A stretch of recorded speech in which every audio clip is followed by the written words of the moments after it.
Ten kanał tworzymy dla Was, czyli dla prawdziwych miłośników motoryzacji, którzy mają benzynę we krwi. Jeśli kochacie motoryzację, subskrybujcie ten kanał, bo codziennie pojawia się na nim zupełnie coś nowego. Widzicie tą 40 z napisem Filtron? To jest zapowiedź zupełnie nowej serii. Serii, do której naprawdę bardzo długo się przygotowywaliśmy i będzie absolutnie wyjątkowa. Będzie miała tylko i wyłącznie 4 odcinki, ale będzie absolutną petardą, a na końcu będzie można wygrać coś, co będzie jednym z najpiękniejszych samochodów na tym kanale, jaki kiedykolwiek się pojawił. No dobra, ale nie uprzedzajmy faktów. Jesteśmy w miejscu, w którym produkuje się filtry Filtron. Filtry marki Filtron od 1982 roku są produkowane w Polsce. Pierwszy zakład produkcyjny miał zaledwie 13 metrów powierzchni i mieścił się w wynajmowanym pomieszczeniu, które wcześniej było pralnią. Te pierwsze filtry powstawały metodą rzemieślniczą. Sieć dystrybucji powstawała na początku lat 90. i opierała się na bardziej zasadzie handlu obwoźnego, docierając do punktów sprzedaży oraz warsztatów. Pierwszy katalog filtrów Filtron powstał w 1993 roku i miał już 129 pozycji. Dziś marka Filtron dostępna jest na 4 kontynentach. O rozwoju niech świadczą liczby związane ze skalą produkcji filtrów Filtron. Rok 82, 13 m2 powierzchni i 2 zatrudnione osoby. Obecnie 52 tysiące metrów powierzchni i ponad 2300 zatrudnionych osób. W tym roku przypadają 40. urodziny marki. A 40 urodziny, słuchajcie, to nie są przelewki. Wiem o tym doskonale, bo w tym roku sam miałem 40. Firma Filtron zwróciła się do mnie z prośbą o pomoc w znalezieniu naprawdę wyjątkowego samochodu, który można byłoby wygrać w wyjątkowym konkursie na 40-lecie marki Filtron. Ja potraktowałem tę sprawę bardzo ambicjonalnie i znalazłem samochód, który... Wiecie, jak ja bym chciał, żeby ten samochód znalazł się w mojej kolekcji? Niestety nie mogę brać udziału w tym konkursie, a auto jest przepiękne. Ja się cieszę, bo mogę obcować z tym samochodem jeszcze przez te kilka tygodni, zanim ktoś z Was go wygra. Jest przepiękny, niesamowity. Ciekawi Was co? Zobaczcie.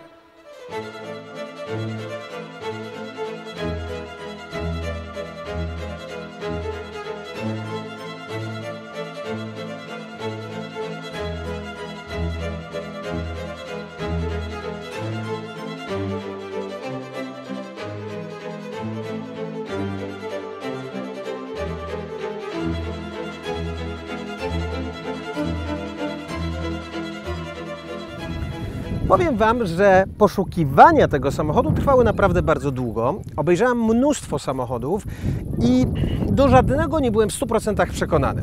Brałem pod uwagę chociażby Fiata 124 Spider, brałem pod uwagę Fiata X19, Alfa Romeo Spider i całkiem niedawno znalazłem samochód, w którym się zakochałem od pierwszego wejrzenia i wiedziałem, że to jest auto, które jest godne tej 40. rocznicy. Co to jest?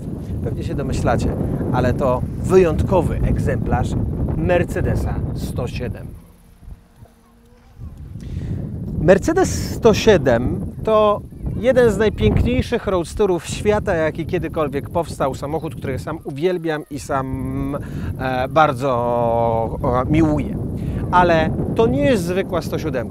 To nie jest taka 107, która była produkowana w wielkiej ilości egzemplarzy, bo zaczęto je produkować od 1971 roku do 1989 roku. Wśród 107 musicie rozróżnić bardzo wiele modeli, bo były wersje, które były 6-cylindrowe, 8-cylindrowe, były wersje, które miały te najmniejsze silniki 280, były te, które miały najmocniejsze silniki 560, natomiast różnice między tymi samochodami są gigantyczne, również w wartości. Niejednokrotnie zdarzają się, że dwa prawie takie same samochody, które stoją obok siebie, mają zupełnie różną wartość. Jeden może kosztować kilka razy więcej niż ten, który stoi obok. Na czym to polega? Na wersji i na unikalności. No dobra, to zacznijmy od wersji tego egzemplarza. Zacznijmy od tego, że jest w europejskiej wersji. Większość wyprodukowanych Mercedesów serii 107 było wyeksportowanych do Stanów Zjednoczonych i te samochody dziś najczęściej przyjeżdżają do Polski i są w amerykańskich wersjach. To znaczy na dużych zderzakach, na innych reflektorach i z milionem innych różnic, również technologicznych. Te samochody są bardzo fajne jako miła zabawka, ale kolekcjonersko nie tak uznawane jak wersje europejskie, których powstało naprawdę bardzo mało i bardzo mało się zachowało. Wśród tego, że jest to wersja europejska, tu pod maską jest najciekawszy silnik, jaki kiedykolwiek powstał. W 1982 roku, bo tylko ten rok przecież nas interesował, powstało ich zaledwie 1200, niespełna 1300 egzemplarzy. To Mercedes 500 SL, czyli 5-litrowe V8 o mocy 231 koni mechanicznych. To najrzadsza, najcenniejsza wersja, jaka tylko jest. 500 SL w sumie wyprodukowano nieco ponad 11 000 egzemplarzy, co stanowi kroplę w morzu w produkcji całej serii Mercedesa 107. To 500 SL dziś jest najbardziej poszukiwanym egzemplarzem wśród kolekcjonerów. A gdyby tego wszystkiego było mało, to zobaczcie na to logo.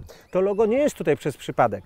To prawdziwe, oryginalne logo z 1982 roku AMG, które jest zrobione, zobaczcie, w starej czcionce tych kwadratowych, prostych liter. Sam znaczek już jest dosłownie na wagę złota. Oprócz tego dodatkowe ospoilerowanie AMG.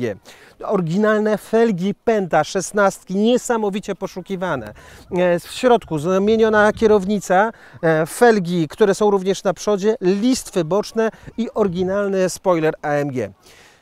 Dziś wiemy na pewno, patrząc na ten samochód i patrząc o wszystkich oznaczeniach, chociażby tu, tych spoilerów, że jest to oryginalny pakiet z pierwszej połowy lat 80. AMG, który jest praktycznie dzisiaj niedostępny. Dziś jest wiele podróbek, wiele elementów, które są zamiennikami, ale nie tymi oryginalnymi pakietami, które były montowane w latach 80. Pytanie kolejne od razu nasuwa się samo. Wiemy z dokumentacji, że jest to pakiet AMG, ale to były czasy, kiedy AMG był małym warsztatem, małym zakładem, który kupował wtedy Mercedesy i do tego warsztatu przyjeżdżały Mercedesy z linii produkcyjnej, absolutnie niezależnie od Mercedesa i tam były przerabiane. Właściwie 107 w AMG wychodziła w 3 różnych pakietach mocowych. I teraz, czy ten samochód również ma modernizacje silnikowe? Na pewno nie są to 2 najmocniejsze sety, bo tam była inna głowica, inna pojemność i one są do rozpoznania na pierwszy rzut oka. Ale jest jeszcze jedna opcja, bo może być tak zwany pierwszy set modernizacji AMG Mercedesa 500 SL. I nie rozpoznamy tego po samym silniku, bo są to zmiany, które dotyczą wałka rozrządu, stopnia sprężania, takie bardzo znikome zmiany, które dopiero trzeba będzie rozebrać silnik i zobaczyć, czy są tam nabite napisy AMG, czy nie. Więc tego nie wiem. Będziemy rozbierać silnik? Nie, chyba nie. W sumie to jest jeszcze jeden sposób, żeby to sprawdzić. Przeniosłem się do JDM Carsu, aby sprawdzić tak naprawdę jego moc. Wjechać nim na hamownię i zobaczyć, co z niego wyjdzie. Andrzej, jest cały Twój, do Twojej dyspozycji. W serii 231 koni, mniej więcej powinno być. To jest jedna z rzeczy, którą będziemy musieli zrobić, bo on absolutnie siedzi za nisko tym przodem. Dawaj, dawaj, dawaj, dawaj, dawaj. Dobra.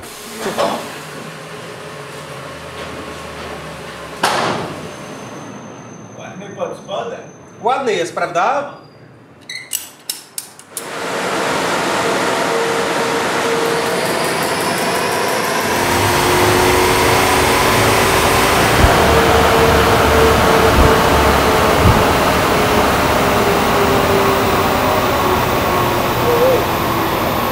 To mamy jasność, że na pewno mamy pakiet stylistyczny, który jest pakietem stylistycznym oryginalnym, ale silnikowo nie był zmieniany.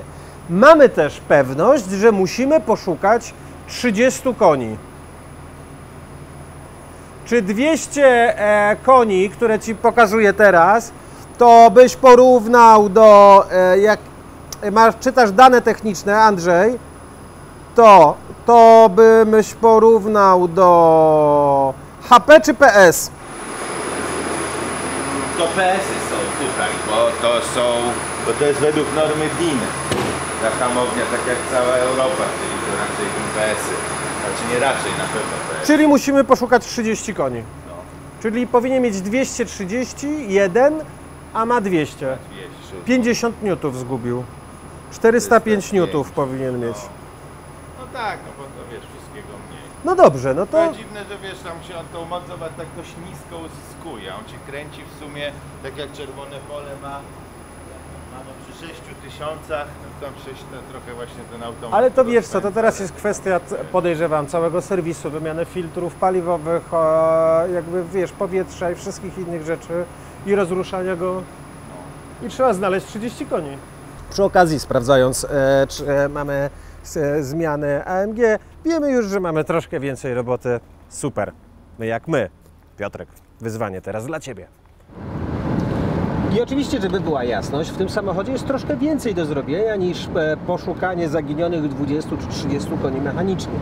Do zrobienia jest przednie zawieszenie, do zrobienia jest spasowanie całej karoserii, nie działa na przykład klimatyzacja i tego typu rzeczy będziemy robić, chociaż sam materiał i potencjał w tym samochodzie jest niesamowity, bo auto ma na liczniku przejechane 79 000 kilometrów i jest bardzo duże prawdopodobieństwo, że jest to jego prawdziwy przebieg, bo takie rzeczy jak niepopękana deska czy oryginalne boczki zdarzają się naprawdę bardzo rzadko w 107, więc 107 w tej wersji 500 SL, europejska w pakiecie AMG z takim przebiegiem, w takim stanie, założę się, że jest tylko i wyłącznie jedna.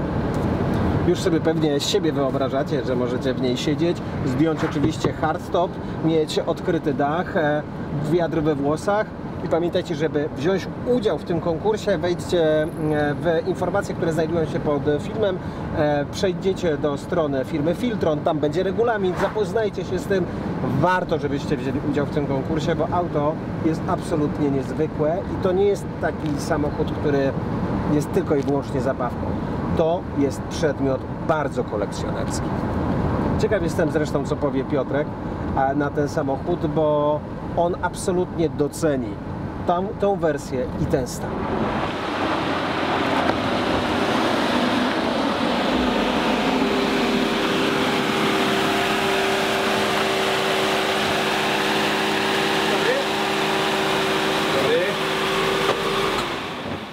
Patrz jaka niunia. Piękna. Znaczy, co Ci już nie pasuje, powiedz mi? No przecież ona nie ma zawieszenia. No nie ma, no siedzi z przodu, no to wiem, to widać. Ale jest europejską, 500 w pakiecie AMG, który jest, zobacz, jest oryginalnym pakietem, żadnej, wiesz, tych pakietów takich lat 90., które były dokładane, albo to teraz można kupić dużo replik tych pakietów, a tu wszystko jest w oryginale. Zobacz, koła pęta. Czekaj, światło wyłączę. Koła pęta.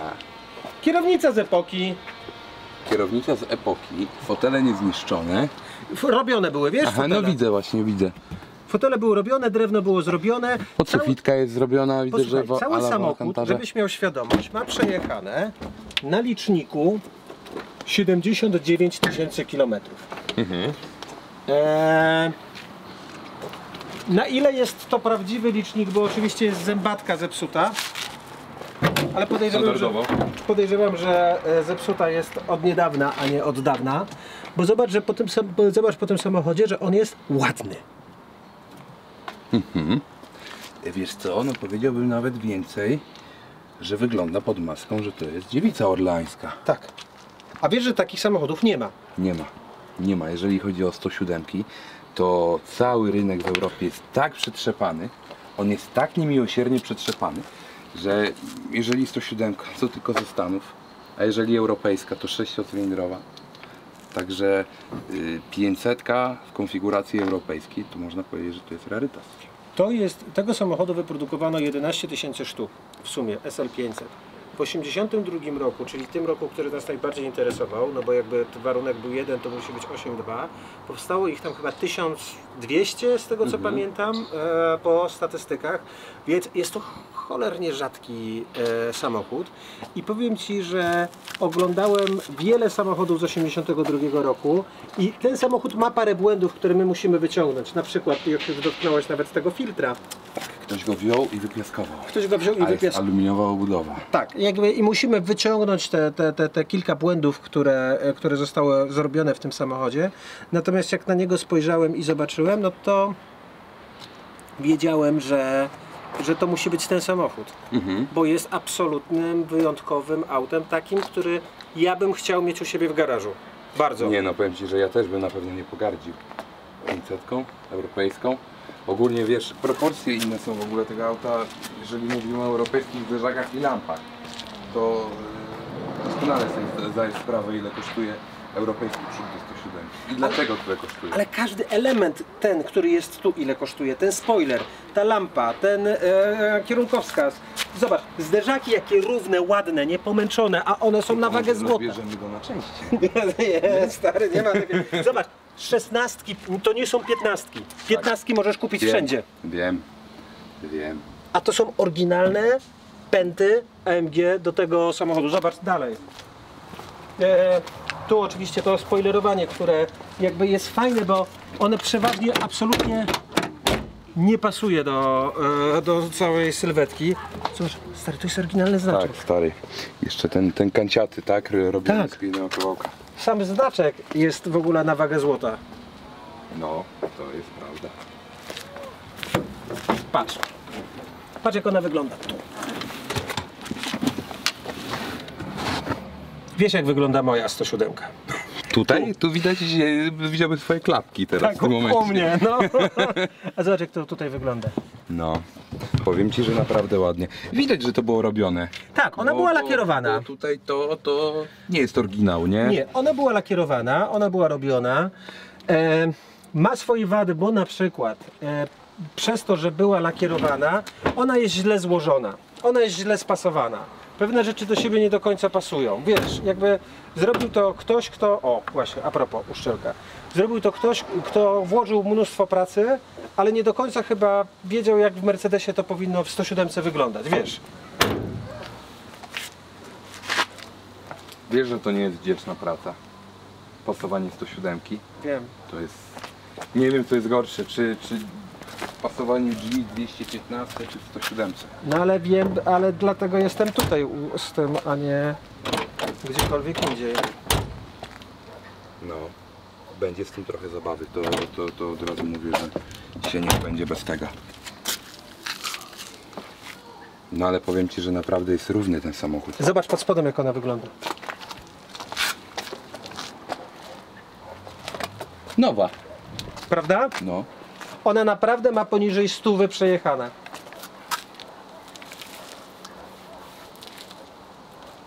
Więc znalezienie fury, która jest tak wygląda, jest 500 i to w pakiecie AMG, oryginalnym, nie żadna... Nie, powiem Ci, że naprawdę... Rozumiem, że to nowy zakup. Tak? Robimy go na 40-lecie Filtrona. Będzie ją Okej. można wygrać. Niestety nie trafi do... Nie możemy brać udziału w tym konkursie. Piotrek, niestety. Nawet jakbym zapuścił wąsy. Nawet jak zapuścisz włosy Spoko. i zgolisz brodę. nie przejdzie. Ale strasznie chciałem znaleźć im ten samochód, jakby dla Filtrona samochód, który będzie takim absolutnie wyjątkowym wozem. Wiesz, takim, który... Nie, powiem Ci, Jakby- że to będzie doskonała laurka. Prawda? Powiem szczerze, że tylko od razu mówię, że zawieszenie nie przejdzie. Nie, zawieszenie jest do Robimy zrobienia. aut.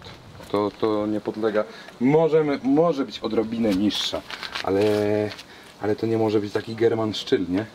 Nie, no w ogóle ona fatalnie jedzie z tym zawieszeniem. No. Zresztą zaraz się przejedziesz z nią. Spoko. Trochę się cieszę, a z drugiej trochę smucę. Zobacz, nawet nie ma przewodu od Odmy. Odma, teraz opary Odmy wydostają się z pokrywy, trafiają tymi kratkami do wnętrza i bezpośrednio do Twoich płuc. Czuję, Czujesz, tak? czuję. Czuć delikatnie w ogóle benzynę w środku. Okej. Maska jest źle spasowana, bo nawet mi się uchyliła w trakcie jazdy, więc jakby też ją trzeba dopasować. Okej. Włożył w nią ktoś mnóstwo pracy. I pieniędzy. Świetny materiał. O, widzisz? Świetny materiał. Musimy ją dokończyć. I się nie wykończyć przy okazji. Proszę. Dziękuję.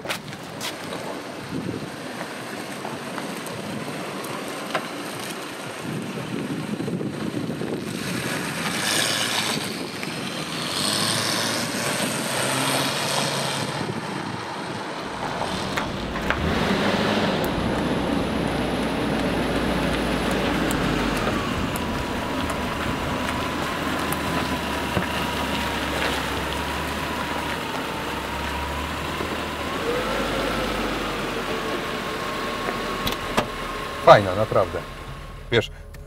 Wiesz o co chodzi z tą kolumną kierowniczą? Że ona jest nachylona. Nie, Nie wiesz? nie. No bo zobacz. Chodź Robercie, bo właśnie tłumaczę Patrykowi i może innym, bo wielu klientów moich, którzy mają 107, kiedyś się zapytało, czy z moim samochodem jest coś nie tak. Czy był po wypadku, bo ma krzywo Tak, bo mam krzywo kierownicę, wiesz. Kolumna kierownicza nie jest w osi kierowcy, tylko jest przesunięta. Właśnie przez to, że wózek, przedni wózek zawieszenia jest bardzo wąski. Przekładnia kierownicza trzyma się podłużnicy, która też jest bardzo wąska. I oni wymyślili sobie coś takiego, że dadzą trochę pod kątem. I to tyle. I one tak mają. I one tak mają. I one tak mają. I jest to trochę dziwne na początku, ale do przyzwyczajenia. Ale super, strasznie się cieszę, tu masz jakiś, ale to Alarm. chyba jest wewnętrzny ich alarm. A ty wiesz, że to jest chyba oryginalny nawet? No, jakaś stara firma. Fajny, naprawdę. Pomyślę nad tym, żeby te wąsy zapuścić. Nie, szczerze, Piotrek, nie Licznik zdejmowałem. szaleje, nie? Licznik szaleje, bo luty, tak? Jakby Tak. standardowa procedura, czyli luty, Zobacz, które trzeba poprawić. Zobacz, cyk i zalewamy za 50 zł. Tak, piękne. Jak ja bym coś takiego Ale poczekaj, chciał, to poczekaj, to O kurde! Czyli awaryjnymi awaryjnymi masz do pełna. Kurde. Tylko gorzej z temperaturą wtedy, wiesz? I ciśnienie spada, silnik się zaciera. Kurde no. Dobra. Piotrek, ja nie zdejmowałem mu dachu. Ja nie wiem, jak wygląda miękki dach. Możemy zdjąć. Chodź, zobaczymy. Masz klucz? Nie, znaczy jest w bagażniku. Bo powiem Ci szczerze, że nawet nie chciałem zdejmować tego dachu, jak go kupowałem, bo jak zobaczyłem, jaki jest ten samochód, to i tak wiedziałem, że go kupię. I mówię, Nie miało to znaczenia. powiem sobie, a nóż będzie brzydko wyglądało i zacznę zastanawiać. Aha, ale nie ma grzybka. Wiesz, którego grzybka? Wiem. Nie masz w jakiejś 107 tutaj? No nie Bo ja mam w swojej chyba w razie czego, to mogę następnym razem. Nie, to otworzę klucze. I następnym razem zobaczymy, jak to wygląda. No bo teraz nie będziemy się tej Nie, bo w piłować. razie czego trzeba będzie, wiesz, zamówić dach. Jeżeli ten jest jakiś, nie wiem. Słuchaj, w poniedziałek od razu sprawdzę, jak on wygląda, bo sam jestem bardzo ciekaw. Idealne dopełnienie kolekcji, nieważne kto co ma, to myślę, że ten samochód się odnajdzie. Tak. Wszędzie i zawsze. Bo tego jest tak mało, Jest absolutnie a ma tak ponadczasowy. fajne smaczki ten samochód. No i parę niesmaczków. No, Ale nad niesmaczkami zobaczymy. popracujemy. Zobaczymy, co się da zrobić. Pewnie, że tak. Kiedy go wstawiasz, Piotrek, na podnośnik, żeby zrzucić to zawieszenie i zobaczyć w ogóle, co jest co? Żeby on stał, bo ja nie mogę na niego patrzeć, jak on tak leży tym przodem. No ja też nie mogę na niego patrzeć. Wiesz co? W środę? Czyli przyszły tydzień. Mhm.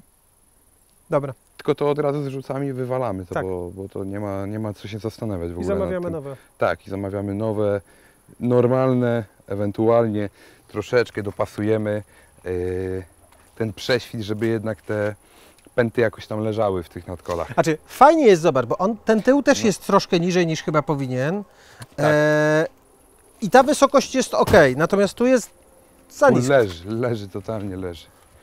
Wiesz, nie ma mowy o pracy tego zawieszenia w momencie, kiedy on nie ma skoku. Ja podejrzewam, że on jest na odboju w amortyzatorze. Chyba że jakieś mega skrócone amortyzatory są założone, ale to Nie wierzę w to. To się nie jedzie tym samochodem, więc tu nie, Nie ma w wierzę ogóle w o czym Znaczy, dyskutować. wiesz, to jest samochód z Japonii, tak? Jakby on przybył... Innymi w ogóle... Wiesz, że mają inny światopogląd, inne wartości, Dokładnie. inny świat, jakby oni... Dokładnie. Nie ma na przykład podświetlanej Jedzą podłogi. surowe ryby, tak, nie ma podświetlanej podłogi i karoserii audio na przykład, nie? Na przykład. Chociaż nie, ten ma, Ma chyba, tylko tak. zdjęty panel, ale to też do wywalenia, nie? Tak, tak. Coś będzie trzeba nasz albo z epoki, albo... Nie, no na Kamichi nasz profesor musi, myślę, założyć system, który będzie z epoki, ale będzie odpowiedni również pod telefon komórkowy. Mhm. No, to będzie, myślę, że dobre rozwiązanie, ale to też auty. Wiesz, Japończycy bardzo lubią tam tych kabli nakłaść. Podświetlane progi, kolorowe lampki, piszczałki, odpalasz samochód, nagle po japońsku jakaś kobieta zaczyna się na ciebie krzyczeć. Nie mogę ci powiedzieć, korci mnie, żebym ci coś powiedział, ale nie mogę ci powiedzieć. Nie? Japończycy mają naprawdę bardzo różne rzeczy, ale nie mogę ci powiedzieć. Nie możesz? Nie. Nie. Ale domyślam, że to coś tam chodzi Nie, swoim samochodem z Japonii ostatnim Nie, nabytkiem. w ogóle skończmy temat, skupmy się na Mercedesie, dobra? Spoko. Japonia to piękny kraj, nie? No, po prostu. Takie drugie Kielce, nie? Takie... Inny. Inny. Ale Tak. ten samochód z Japonii przyjechał masę lat temu. Zobacz, jak on jest źle spasowany. Widzisz? Tu jakby przeglądasz całość, widzisz wszystko, co się dzieje. Myślę, że to gołym okiem widać, że jest źle spasowany. Zobaczymy, takie rzeczy bardziej mnie martwią, nie? To nie to, że ja marudzę, ale jeśli to jest pogięte, to będzie ciężko z tego wyjść. No ale coś musimy zrobić, bo zobacz, tu na przykład jest ogromna szpara. Tak? I tam się będzie jakiś brud dostawał. Będzie dużo pracy, od razu mówię. A z drugiej strony jest takim materiałem, którego nie wolno zmarnować, Nie, no tak. bo jest Tak. za dobrym wozem. No dobra, to wiemy wszystko. Piotrek, to czas. Start! Już? Już zaczynać? Już! No to i fajran na dziś. A w poniedziałek nie zaczniemy, no bo w poniedziałek nikt normalny nie zaczyna pracy, tak? W poniedziałki. Musisz Żaden fachowiec nie zaczyna w czyli poniedziałek. rozumiesz, że w poniedziałek będziesz ją rozjeżdżał. Nie, no tak popatrzę się trochę z daleka, zbliży, z dali, coś wymyślimy. Nie, naprawdę fajny wóz. Już pewnie chyba, który raz to będzie, z 15 raz to powiedziałem, ale warty jest tego. Nasza 107, a właściwie, żeby poprawnie powiedzieć, jaki to jest model, powinienem mówić, że jest to Mercedes-Benz serii modelowej R107, czyli SL z lat 70. i 80. w wersji silnikowej 500 z pakietem AMG zachował się w nadzwyczajnie dobrym stanie. Minimalny jak na 40 lat przebieg i fakt, że poprzedni właściciele widać, że włożyli w niego mnóstwo pracy, by go tak zachować, powoduje, że to dziś nie lada gratka nie tylko dla miłośników klasycznej motoryzacji, ale również dla kolekcjonerów tego modelu. Oczywiście my znaleźliśmy w nim rzeczy, które będziemy musieli poprawić, ale pamiętajcie, mówimy o samochodzie, który ma przecież 40 lat. Jestem pewien, że uda nam się go doprowadzić do stanu, z którego naprawdę będziemy zadowoleni.